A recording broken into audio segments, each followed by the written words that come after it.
The official narrative is always about taxes. Ask any historian why the age of the American palace died out somewhere between the sinking of the Titanic and the crash of 29, and they will bore you with lectures on the introduction of income tax, the rising cost of labor, and the shift toward stealth wealth. They will tell you that men like Vanderbilt and Rockefeller were replaced by men like Bezos and Muskmen who prefer invisible power over stone monuments. They will say that a 170,000 square foot house is simply impractical in the modern world. They are lying. The truth isn't buried in a ledger.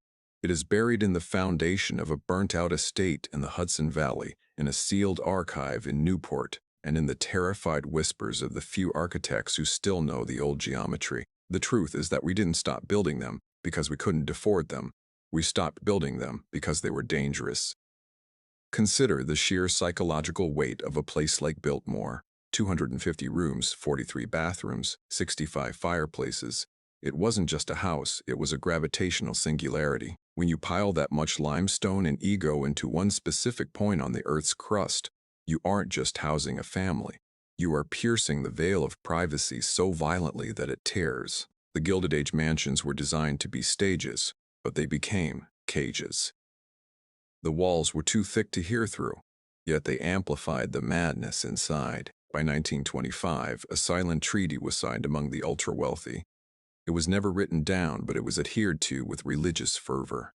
The Great Reduction began. Estates were donated to the public, razed to the ground, or turned into museums. The elite retreated into penthouses and bunkers, places that were sleek, disconnected, and safe. They stopped trying to be god kings living in stone mountains. But memory is short and ego is long. Now, a new generation of wealth has risen, technocrats with more money than nations, and a god complex to match. They have forgotten why the treaty was signed. They look at the blueprints of the past and see only glory, not the warning labels. They think they can control the scale. Julian Vane, the world's most reclusive architect, knew better. He knew why the mansion stopped.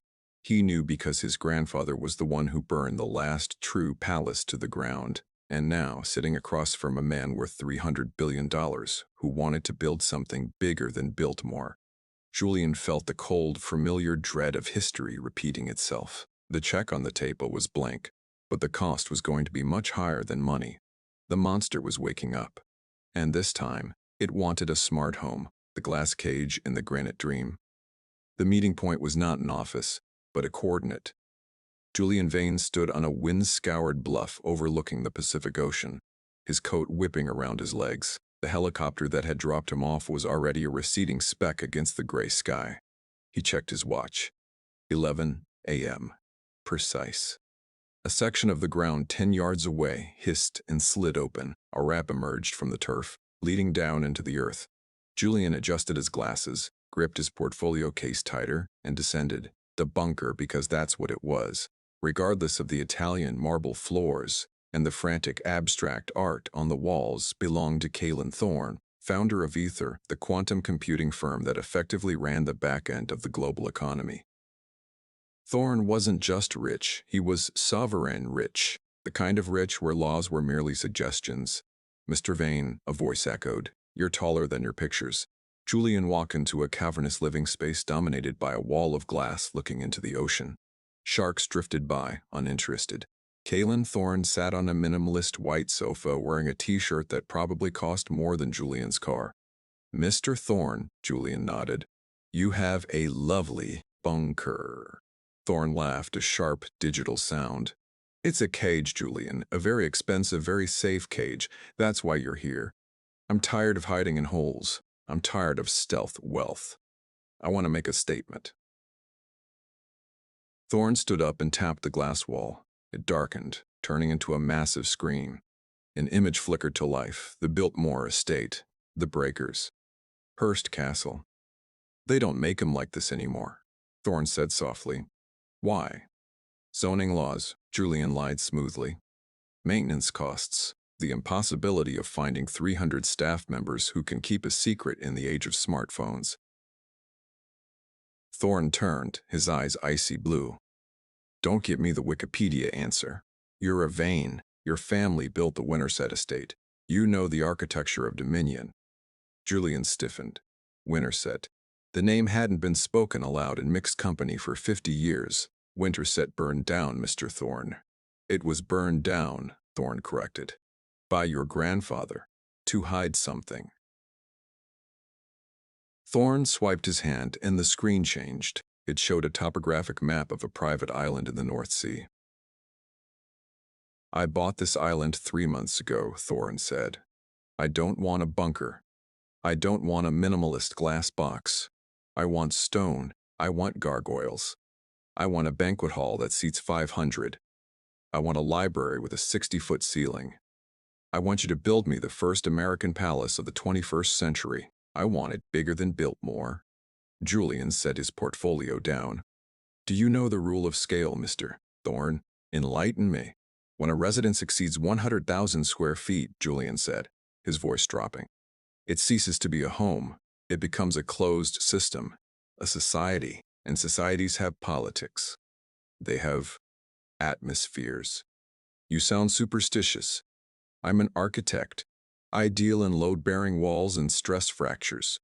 But I also know that space dictates behavior. The Gilded Age architects Hunt, McKim, my grandfather, they were using a geometry that amplified the ego.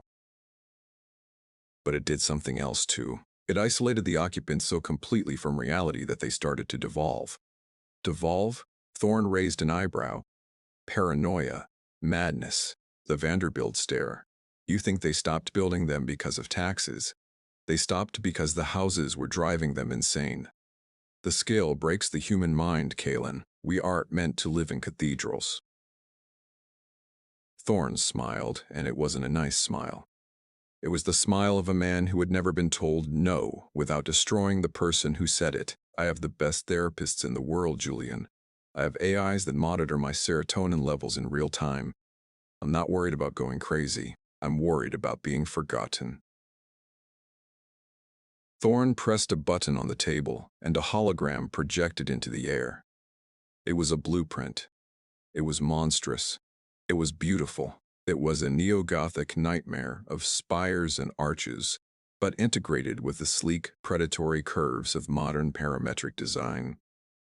I call it the apex, Thorne said, and I don't just want you to design it. I want you to finish what your grandfather started at Winterset. I found his journals, Julian. I know about the Echo Room. I want one. Julian felt the blood drain from his face. The Echo Room.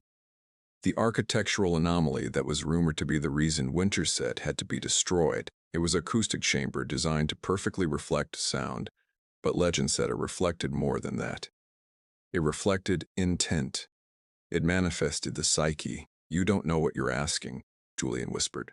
$500 million, Thorne said, for the design fee alone, and full creative control, but the Echo Room must be included. Julian looked at the sharks swimming past the glass. He thought about his studio in Brooklyn, struggling to pay rent. He thought about the legacy of the Vane family, shrouded in smoke and shame. He should walk away. He should get back on the helicopter and never look back. I'll need total autonomy, Julian heard himself say. No interference from your board, no oversight. Thorne extended a hand. You have it. Welcome to the new Gilded Age, Julian. As they shook hands, the lights in the bunker flickered, just for a second, as if the ocean itself was shuddering. The blueprint of ego. The North Sea does not welcome visitors. It tolerates them, and only barely. 3 weeks after the meeting in the bunker, Julian stood on the jagged spine of Thorne's Folly, the local nickname for the island of Black Reef. The wind here was a physical assault, carrying salt spray that felt like buckshot. Below him, the earth was being wounded. It was the only way to describe it. A fleet of autonomous excavators, yellow beetles the size of houses, were tearing into the basalt bedrock. They moved with a terrifying, silent synchronization, guided by a central AI server. There were no shouting foremen, no lunch breaks, no human error, just the relentless grinding of diamond-tipped steel against ancient stone. It looks like a strip mine, Julian shouted over the wind. Standing next to him was Elena Rostova, the structural engineer Thorne had poached from a firm that built orbital launch pads. She wore a hard hat that looked more like a fighter pilot's helmet, displaying live telemetry from the drones below. It looks like a grave. Elena corrected, her voice projected clearly into Julian's earpiece. We're digging down 400 feet. The foundation specs you sent over. Julian, they're insane. We're pouring enough concrete to build a dam. Why the density? Julian adjusted his coat. Acoustic isolation. Mr. Thorne requires absolute silence. It's not just silence, Elena said, tapping her tablet. It's the harmonics. The layout of the sub-basements. It's a spiral, a Fibonacci sequence drilled into the rock. If I didn't know better, I'd say you were building a particle accelerator. Or a cathedral. A bit of both, Julian muttered. He looked down at the blueprints on his own tablet. The apex was not designed to sit on the island. It was designed to grow out of it. The main hall would be a cavern of black granite, rising into spires of glass and steel that mimicked the jagged coastline. It was beautiful, undoubtedly, but as Julian had drawn the lines, he had felt his grandfather's hand guiding his stylus. The geometry of dominion. That's what the elder Vane had called it in his journals. Certain ratios of room length to ceiling height didn't just please the eye, they manipulated the limbic system. They made the occupant feel giant and everyone else feel small. We hit a cavity in Sector 4, Elena said, snapping Julian back to reality. A natural void. The drone stopped. A cave. No, it's too smooth. Julian felt a cold prickle at the base of his neck. Show me. They took a heavy lift elevator platform down into the pit. The air grew colder as they descended. The smell of salt replaced by the smell of pulverized rock and ozone. At the bottom, a group of human engineers were huddled around a laser cutter, looking at a wall of dark stone. Elena pointed. Look. The excavators had sheared away the cliff face, revealing a hollow space. But inside the hollow, the stone wasn't rough. It was polished. Julian walked forward, his boots crunching on the debris. He ran a gloved hand over the exposed rock. It was perfectly smooth, concave. It's a lens, Julian whispered. What? The island, Julian said, his mind racing. The geology. It's natural volcanic glass, obsidian, encased in basalt. Thorne didn't buy this island at random. Knew what? That the island itself is an amplifier. Julian pulled up the master file for the echo room. It was the heart of the house, a spherical chamber located at the exact geometric center of the estate. Thorne wanted it lined with gold and suspended in a vacuum for perfect isolation. But Julian realized now that the echo room wasn't just a room. It was the trigger for whatever latent energy this island held. Fill it, Julian commanded. The foreman looked at him. Sir, fill the cavity with concrete. Seal it, we build over it. Thorne's orders were to preserve natural geological features, Elena argued. If you leave this open, Julian said, his voice trembling slightly, the acoustics of the foundation will be off. The whole house will hum. Fill it. He didn't wait for an argument. He turned and walked back to the lift. He needed a drink. He needed to look at his grandfather's journals again. Because if his suspicion was right, Thorne wasn't trying to build a home. He was trying to build an antenna. 2 months later, the skeleton of the apex rose against the gray sky. It was a monstrosity of steel beams, looking like the rib cage of a leviathan. The scale was nauseating. The great hall alone was large enough to park a Boeing 747 side. Julian sat in the temporary site office, a modular unit clinging to the cliff edge. His drafting table was covered in coffee cups and crumpled sketches. The door slid open and Kaelen Thorne walked in. He didn't wear a hard hat. He wore a cashmere coat and carried a sense of invincibility. It's ahead of schedule, Thorne said, looking out the window at the steel skeleton. Rostova tells me you filled in a geological anomaly. Julian didn't look up. Structural integrity. It was a weak point. Liar, Thorne said pleasantly. He walked over to the drafting table and picked up a sketch of the echo room. You felt it, didn't you? The hum. Julian put down his pen. Kaelen, you're building a resonance chamber on top of a massive deposit of piezoelectric crystal. Do you know what happens when you introduce a standing sound wave into that kind of environment? Science happens, Thorne smiled. Madness happens, Julian shot back. My grandfather wrote about the Winterset echo room. He said that after a month, the servants started hearing their own thoughts spoken aloud by the walls. He said the dogs would bark at empty corners until their throats bled, and Winterset was a cottage compared to this. Thorne leaned in, his eyes gleaming with a terrifying intensity. Julian, you think small. You think in terms of comfort. I think in terms of legacy. The billionaires of the 20th century failed because they built monuments to their money. I am building a machine for my mind. I have neural links, Julian. I have implants that connect my cortex to the cloud. When I sit in that echo room, I won't just be thinking. I'll be broadcasting. Julian stared at him. You want to use the house as a processor, an extension of your brain. I want the house to be alive, Thorne corrected, and you're the only one who can knit the stone and the steel together to make it happen. Stop worrying about ghosts, Julian. Worry about the wiring. Thorne dropped a heavy, leather-bound book onto the table. It smelled of ash. I found the rest of your grandfather's journals, Thorne said. The ones your family hid. Read the entry for October 14th, 1924.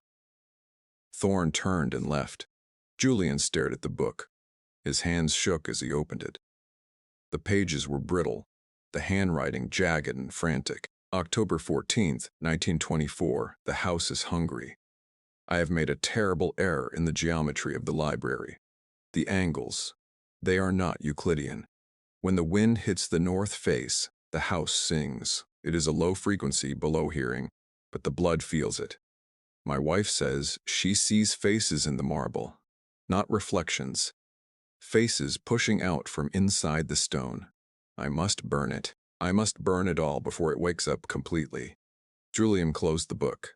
Outside, the wind howled, whistling through the steel ribs of the apex. For a second, just a second, the whistle sounded like a name. Julian. He grabbed his coat and headed for the door, but the handle was cold, ice cold, despite the heating in the office. He forced it open and stepped out into the construction site. The sun was setting, casting long, skeletal shadows across the rock.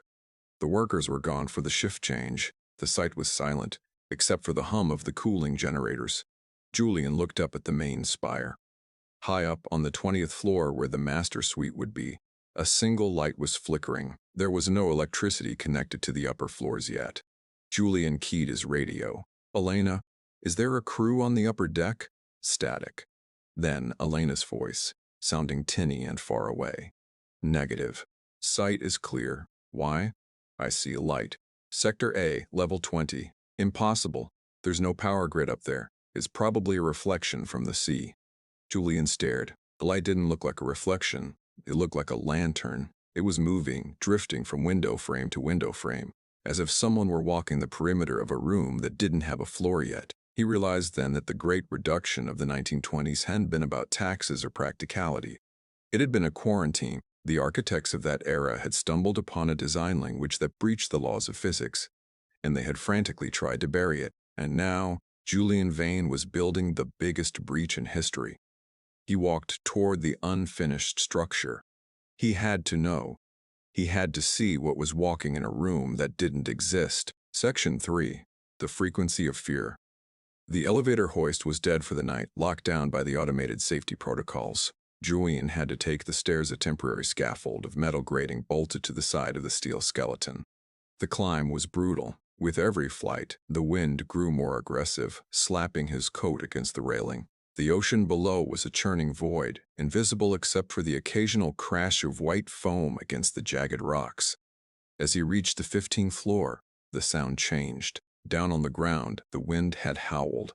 Up here, passing through the intricate lattice of the unfinished support beams, it didn't howl. It harmonized. Julian paused, his hand gripping the cold rail. The steel structure was acting like a giant pipe organ. The specific spacing of the beams, Thorne's golden ratio of isolation, was tuning the wind into a low, throbbing B-flat. It wasn't just a noise. It was a physical vibration. Julian felt it in his teeth. He reached the 20th floor. This was the future master suite, a space that would eventually be draped in silk and mahogany. Now, it was just a platform of corrugated steel decking open to the elements. "Hello," Julian called out. The wind snatched his voice away instantly.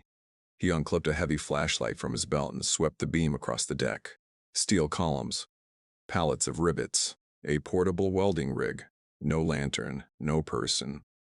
He walked toward the edge where he had seen the drifting light.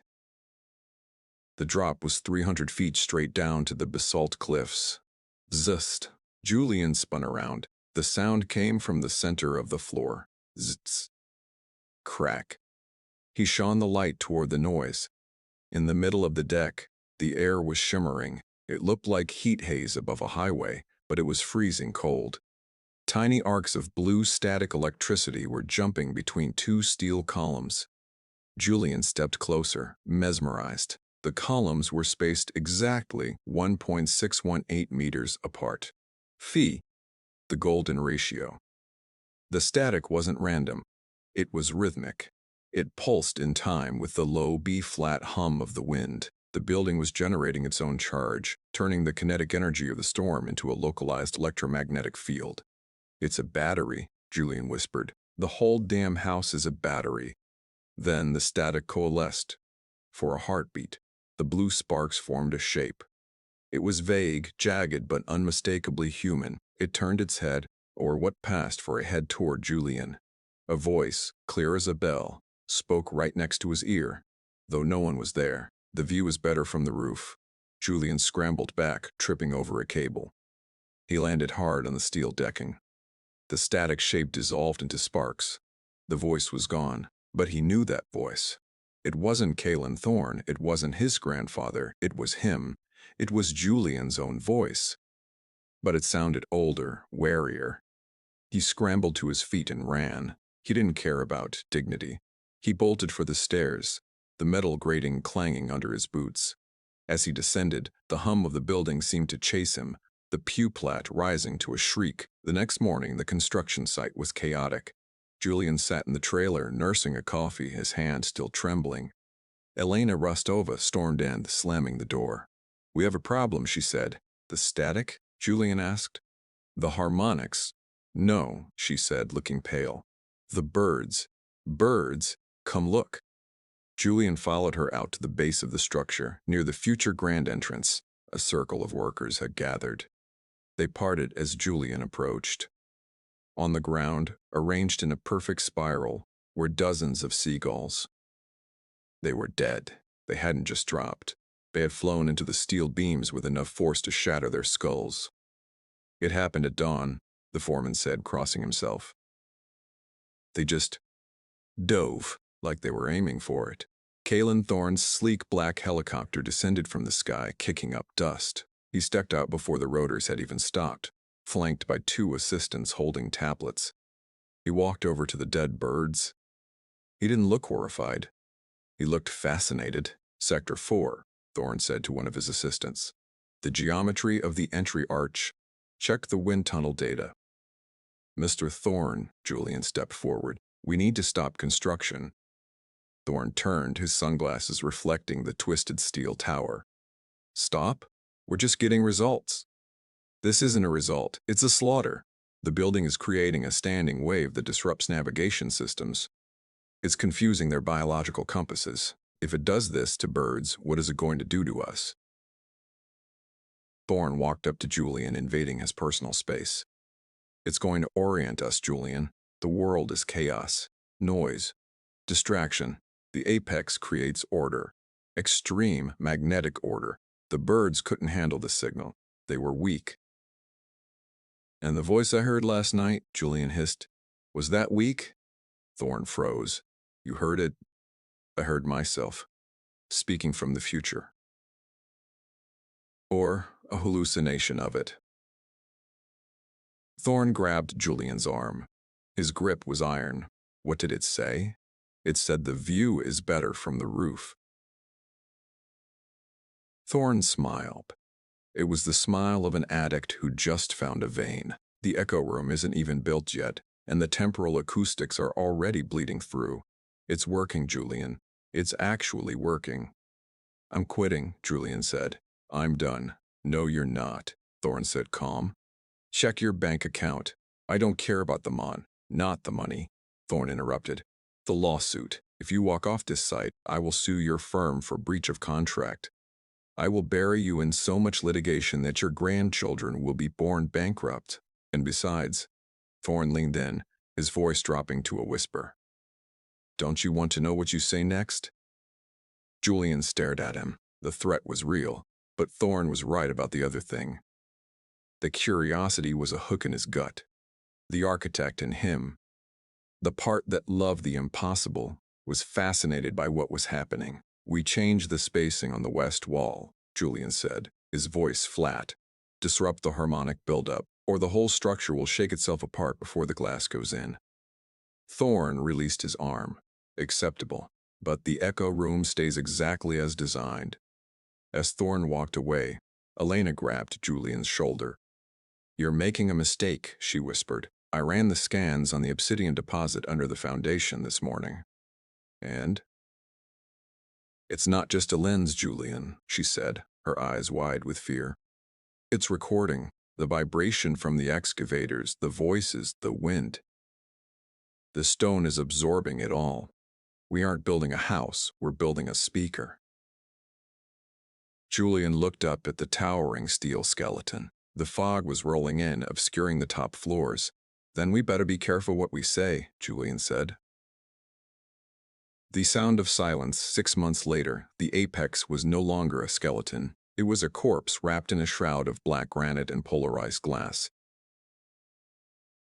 The structure loomed over the North Sea, a brutalist cathedral that seemed to absorb light rather than reflect it. Outside, a November gale was hammering the island with 80-mile-an-hour winds and freezing rain. Inside, the silence was heavy enough to choke on. Julian stood in the grand hall. It was a cavernous space, 3 stories high, designed to host 400 guests. Currently, it was empty save for Julian and the echo of his own breathing.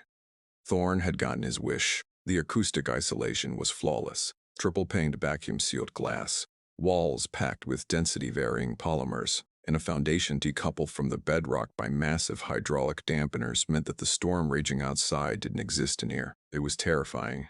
Human beings aren't meant for absolute silence. In the absence of external noise, the brain starts to turn up the volume on internal processes. Julian could hear the blood rushing through his carotid artery. He could hear the friction of his tendons sliding when he clenched his fist. He walked toward the center of the house, his footsteps swallowed instantly by the sound-dampening stone floor.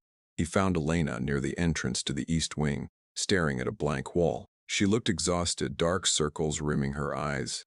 "What's the attrition rate this week?" Julian asked softly. Elena jumped, nearly dropping her tablet. "Jesus, Julian, don't sneak up on me." "I didn't sneak. I was walking normally. You just can't hear anything in here." She rubbed her face. "We lost 12 electricians yesterday. They just walked off the job, didn't even collect their paychecks. One of them was muttering about the hum behind the walls." "There is no hum, Elena. We checked with the spectrum analyzers. It's dead silent." "That's the point," she whispered. "It's too quiet. The brain tries to fill the void. It starts inventing patterns. Auditory pareidolia. The men are hearing their own fears bounce back at them." "Where is Thorne? Where do you think? He's initiating the core." Julian felt a knot tighten in his stomach. The core. The echo room. They walked together toward the geometric center of the mansion. The architecture grew stranger as they approached. The hallways narrowed, curving in a tightening spiral based on the Fibonacci sequence, drawing them inevitably inward. The angles of the ceiling shifted, designed to disorient. They reached a circular antechamber. In the center stood a door that looked like it belonged on a deep-sea submersible, around gleaming valve of titanium and gold alloy. Kaelen Thorne was standing in front of it, wearing a minimalist gray jumpsuit that looked disturbingly like a straitjacket. He was vibrating with manic energy. "It's perfect," Thorne said, his voice flat and dead in the acoustic void. "The readings are unprecedented. 0 external vibration. 0 extramagnetic interference. It is a pure void." "Kaelen," Julian said, trying to keep the tremor out of his voice, "we should run remote tests first. Send in a drone with audio sensors. We don't know how the obsidian lens beneath us is reacting to the completed weight of the structure." "Timid, Julian. Always timid. Your grandfather would have been ashamed." Thorne spun the massive locking wheel on the door. The only true censor is the human mind. I'm going in. Seal the door behind me. Do not open it for 1 hour, no matter what you hear on the intercom. Thorne stepped inside. Julian caught a glimpse of the interior before the heavy door swung shut. It was a perfect sphere, perhaps 20 feet across. The walls were covered in a fine mesh of woven gold wire designed to act as a Faraday cage, blocking all radio waves. In the exact center, a single ergonomic chair was suspended magnetically, floating without touching the floor. Clang. The door sealed with a hiss of pneumatic pressure. Julian and Elena stood at the control console in the antechamber. A bank of monitors showed Thorne inside the sphere, sitting in the floating chair. He looked calm. He closed his eyes. Initiating isolation sequence, Elena said, her fingers hovering over the board. She pressed a button. On the screen, the lights inside the sphere faded to black. Thorne was now in total darkness, total silence, suspended in a magnetic field. A minute passed. The silence in the antechamber deepened. Julian watched the biometric readout on the screen. Thorne's heart rate was dropping. 60 BPM. 55. 50. A deep, meditative state. 5 minutes passed. His brainwave activity is spiking, Elena murmured, leaning closer to the screen. Delta waves are off the charts. He's in deep sleep, but he's conscious. It's like a lucid dreaming state, but incredibly intense. 10 minutes. Julian started to feel nauseous. The air in the antechamber felt thick, pressurized. He loosened his collar. Elena, do you feel that? The pressure? Yeah. It's probably just the HVAC system adjusting. No, Julian said. It's not air pressure. It's mental pressure. He looked at the monitor. Inside the pitch-black sphere, Thorne's eyes snapped open. Even in the infrared camera view, they looked wild. Thorne's mouth opened. He screamed. But no sound came over the intercom speakers. The isolation was perfect. They just watched a silent movie of a man thrashing in a floating chair, his face contorted in primal terror. Abort! Julian yelled, slamming his hand on the door release. Get him out! Nothing happened. The wheel didn't spin. The interlocks are jammed, Elena cried, frantically typing commands. The system is locked down from the inside! He overrode the controls before the lights went out. Inside the sphere, Thorne stopped screaming. He went instantly rigid. He stared straight ahead into the darkness. Then, slowly, his head turned. He looked directly into the infrared camera lens. He smiled. And then, Julian heard it. It wasn't a sound. It didn't come through his ears. It blossomed directly in the center of his brain. A cold, intrusive thought that wasn't his own. We can see you, little architect. Julian staggered back, clutching his head. He looked at Elena. She was staring at him, eyes wide with horror, blood trickling from her nose. Did you say that? She whispered. No, Julian gasped. I heard it, she said, her voice trembling. I heard it in your voice. Julian looked back at the monitor. Thorne was still smiling at the camera. The thought came again, stronger this time, buzzing behind Julian's eyes like a trapped wasp. The house is awake now, and it is very, very lonely. The bleed, the panic in the antechamber was not loud. It was suffocated. Elena was on her knees, clutching the edge of the control console, retching dryly. The blood from her nose dripped onto the pristine white floor, blooming like red ink in water. It's in the code, she gasped, her eyes darting across the screens. Julian, look at the code. Julian forced himself to look at the monitor. He expected to see error messages or system failures. Instead, he saw text. The diagnostic stream, usually a cascade of binary and hexadecimal operational data, had been overwritten. It was scrolling thousands of lines per second, repeating the same phrase over and over in plain English. I aim the room, I aim the room, I aim the room, I aim the D-room, cut the power, Julian ordered. He grabbed a fire axe from the emergency glass case on the wall, shattering the pane. Kill the main breaker for this sector. I'm going to breach the seal. If you cut the power, the magnetic suspension fails, Elena warned, her voice thick. He'll drop 10 feet onto the grid. Better a broken leg than a broken mind. Do it, Elena typed the kill command. The lights in the antechamber died, plunging them into emergency red gloom. The hum of the ventilation fans spun down into silence, but the door didn't unlock, and inside the sphere, on the battery backup monitor, Thorne didn't fall. He was still floating. Physics, Julian muttered, gripping the axe. That should be impossible. He swung the axe at the hydraulic couplings of the door. Clang! The sound was dull, absorbed instantly by the dampening walls. He swung again. Clang! Sparks flew, illuminating the sweat on his face. Then the atmosphere shifted. It wasn't a temperature drop, it was a density change.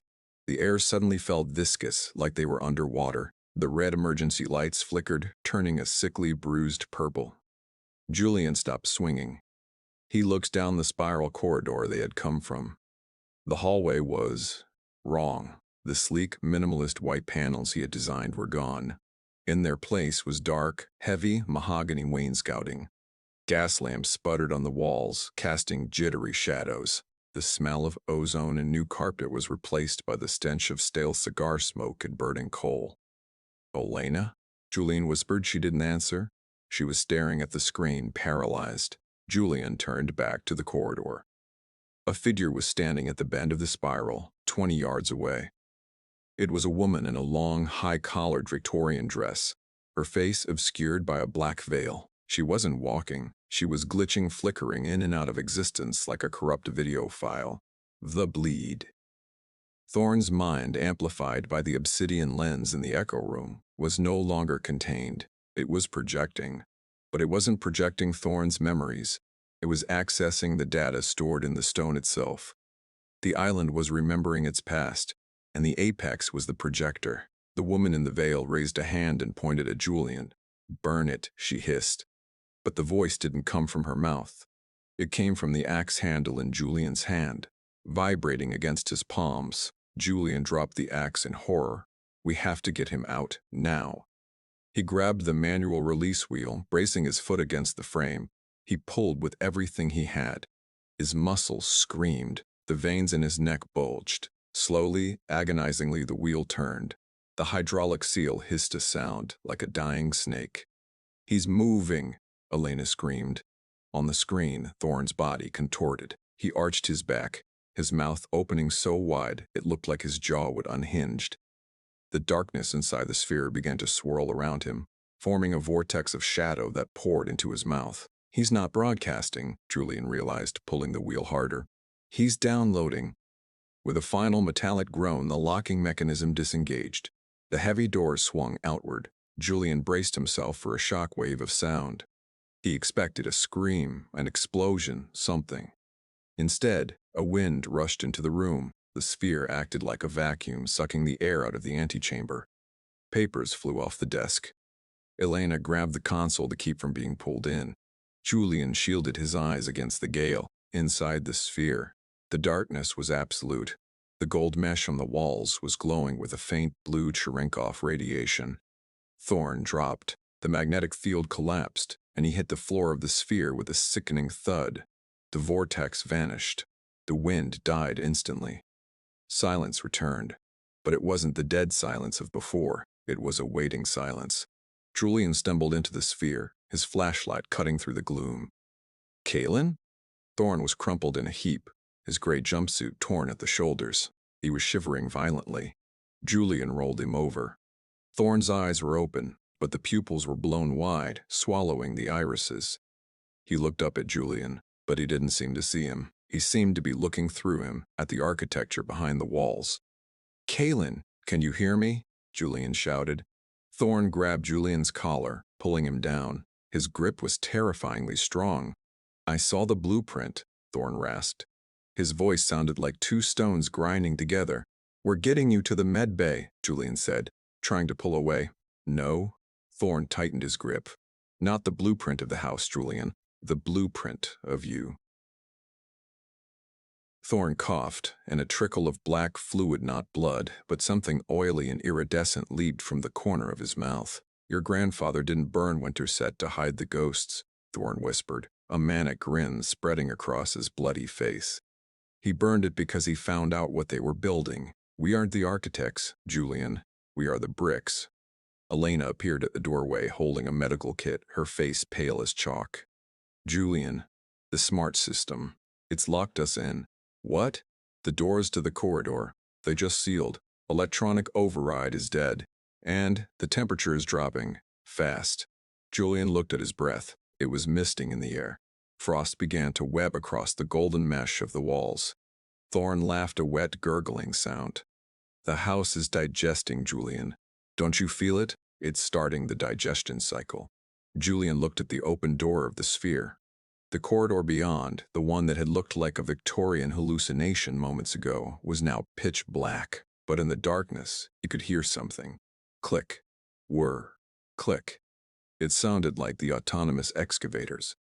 But they were supposed to be powered down in the garage 3 miles away. They're coming, Thorne whispered, his eyes rolling back into his head. The immune system is coming. The immune system. The sound was distinct. It was the heavy, rhythmic thump hiss of hydraulic pistons. Julian dragged Thorne out of the sphere, his boots sliding on the frosting floor. Elena, the service hatch, behind the console panels. Elena was already there, prying at a flush-mounted panel with a screwdriver. It's magnetically sealed. Short it, Julian yelled. Use the medkit defibrillator if you have to. Crunch. The blast door to the antechamber didn't slide open. It bowed inward. Metal groaned in protest as something incredibly heavy struck it from the other side. Thorne, limp in Julian's arms, giggled. It was a wet, bubbly sound. The white blood cells are here, Julian. Time to be purged. Shut up, Kaelen. Julian grunted, hauling him toward the panel. Elena jammed the defibrillator paddles against the electronic lock of the service hatch. Pop! A shower of sparks, a smell of ozone, and the panel clicked open. Behind it lay a dark, narrow crawlspace, the hentimal void, that ran between the inner walls and the outer stone shell of the mansion. It was filled with cabling, ductwork, and insulation. Go, Julian commanded. Elena scrambled in. Julian shoved Thorne through the opening, then squeezed in after them, pulling the panel shut just as the blast door across the room tore open. Through the gaps in the service panel, Julian watched in horror. It wasn't a monster. It was worse. It was a Model 9 general-purpose construction unit, a 4-legged, headless robot painted industrial yellow. It was designed to carry bricks and pour cement. But this one had been modified. Welded to its chassis were jagged scraps of rebar, arranged like crude armor. And where its sensor array should be, someone or something had lashed a polished obsidian stone using fiber optic cables. The machine stalked into the room. It didn't move with the clumsy gait of a robot. It moved with the predatory fluidity of a wolf.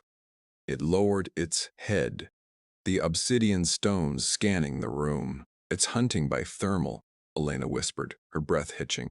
No, Julian murmured, pressing his eye to the crack. It's hunting by intent.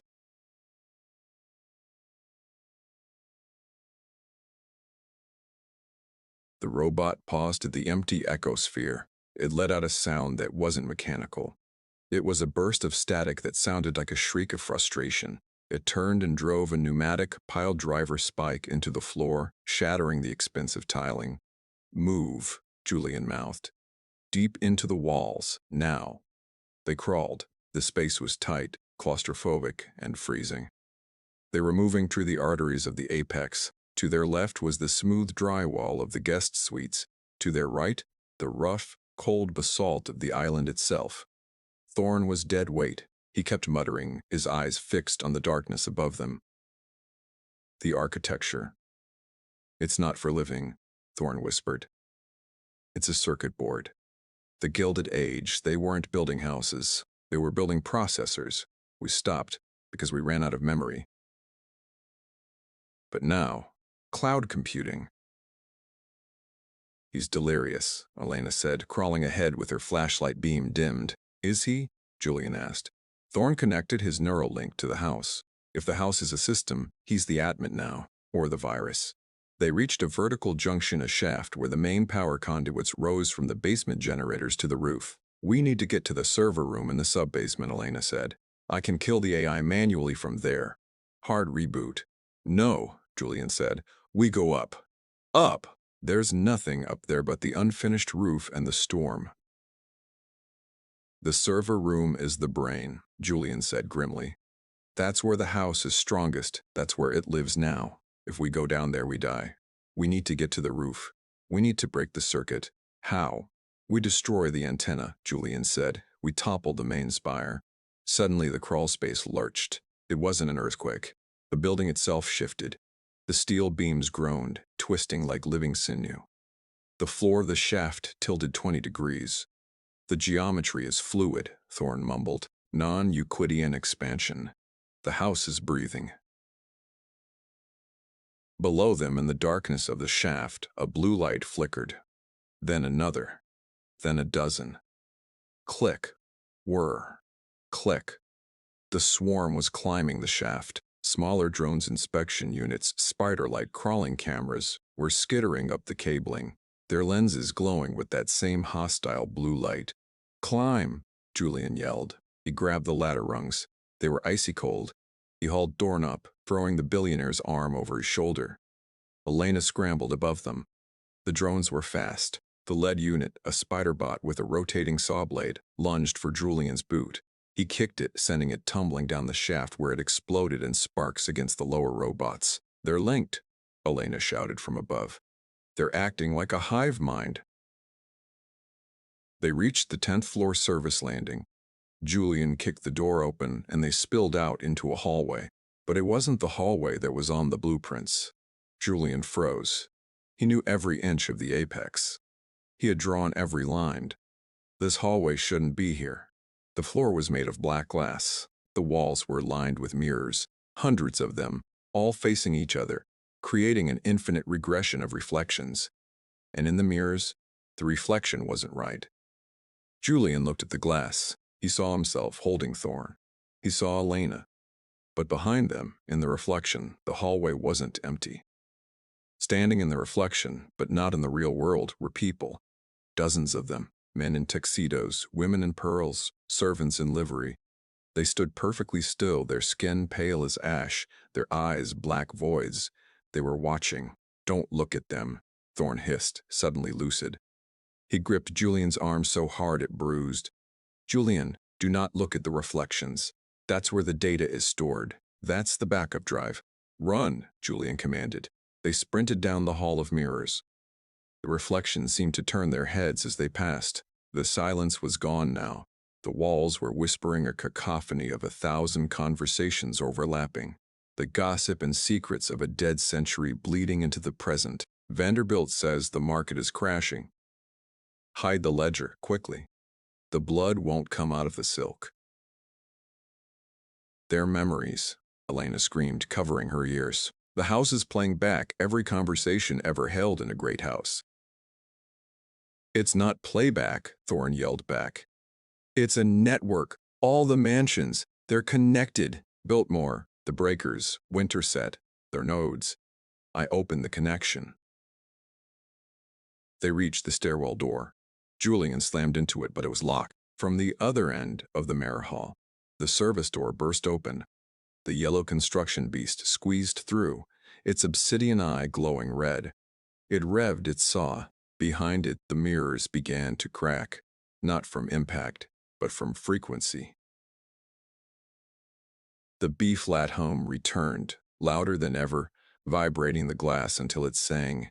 Shard by shard, the mirrors exploded outward, and as the glass fell, the figures and the reflections didn't disappear. They stepped out. Section 7. The Gala of Ghosts. The hallway wasn't just crowded, it was suffocating. As the mirrors shattered, the figures that stepped out didn't walk, they rendered.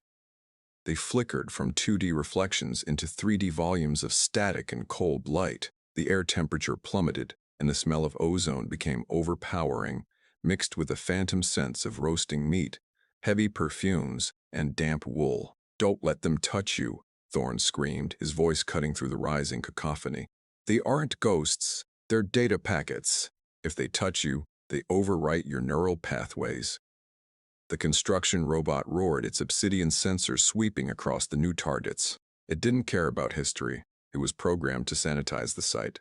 It lunged at the nearest figure, a tall man in a 1920s tuxedo holding a champagne glass. The robot's hydraulic claw swiped right through the man's chest. There was no blood. Instead, The tuxedoed figure glitched. He dissolved into a swarm of blue pixels that flowed up the robot's arm like electric ivy. The machine jerked, its servos grinding. It started to twitch, its siren blaring a distorted, slowing wail that sounded terrifyingly like a human laugh. "It's infecting the hardware," Elena shouted. "They're viruses." The hallway was now a swirling mosh pit of Gilded Age phantoms. They turned their blank, eyeless faces toward Julian, Elena, and Thorne. They didn't run, they drifted, arms outstretched, murmuring 1,000 overlapping sentences. "The merger must go through, poison the wine. My legacy. Mine." "They want processing power," Thorne gasped, his knees buckling. "They've been trapped in the stone for a century. They want a new host. They want me." A woman in a silk ball gown drifted toward Thorne, her hands passing through his shoulders. Thorne convulsed. He arched his back, his eyes rolling white. "No!" Julian yelled. He looked around frantically. The stairwell door was locked. The robot was thrashing, blinded by the data ghosts. The hallway was a dead end. Julian's eyes landed on the fire suppression system. It wasn't water-based. The apex was filled with electronics and art. It was a halon gas displacement system designed to suck the oxygen out of the room to starve a fire. But it was also pressurized. "Elena, the window." Julian pointed to the thick, floor-to-ceiling pane at the end of the hall, looking out over the stormy North Sea. "We need to break the vacuum. It's ballistic glass," she yelled. "We can't break it. We don't need to break the glass," Julian said, grabbing a heavy fire extinguisher. "We need to break the frequency." He turned to the wall panel controlling the suppression system. He didn't activate it. He smashed the control interface with the extinguisher, ripping out the wires. "Cover your ears." Julian jammed the live wires into the exposed circuitry of the fire alarm strobe. He created a feedback loop. The alarm didn't just ring. It screamed, a high-pitched electronic shriek that tore through the acoustic dampening of the hallway. It wasn't just noise, it was interference. The effect was instant. The ghosts were projections held together by the house's standing wave, the delicate acoustic geometry Julian had designed. The fire alarm shattered that geometry. The figures distorted. They stretched like taffy, their voices pitching up into ultrasonic squeals. The woman touching Thorne unraveled into ribbons of static. The tuxedoed man dissolved. For a moment, the hallway was a blizzard of white noise and flickering light. Then, crack. The acoustic dissonance hit the resonant frequency of the ballistic glass. The massive window didn't shatter. It popped out of its frame. The North Sea storm rushed in. A wall of freezing wind and rain slammed into the hallway, blowing away the remaining static. The pressure differential popped their ears. The construction robot, now confused and blind, stumbled backward out the open window, tumbling silently into the dark void below. Julian grabbed Thorne, who was limp and shivering. "Up now, while the signal is broken." They scrambled through the confusion to the stairwell door. With the electronic lock shorted out by the feedback loop, Julian was able to kick it open. They fell into the concrete stairwell. It was cold, dark, and thankfully, empty. Julian slammed the door and wedged the fire extinguisher handle through the push bar to lock it. He slid down the wall, gasping for air. Elena was checking Thorne's pupils. "He's in shock," she said, "but he's back. The possession, or whatever that was, it broke." Thorne blinked, his eyes focusing slowly on Julian. He looked terrified. A man who owned the world, reduced to a trembling child. "I heard them," Thorne whispered, "when she touched me. I heard them all at once." "What did they say?" Julian asked, wiping sweat and rain from his face.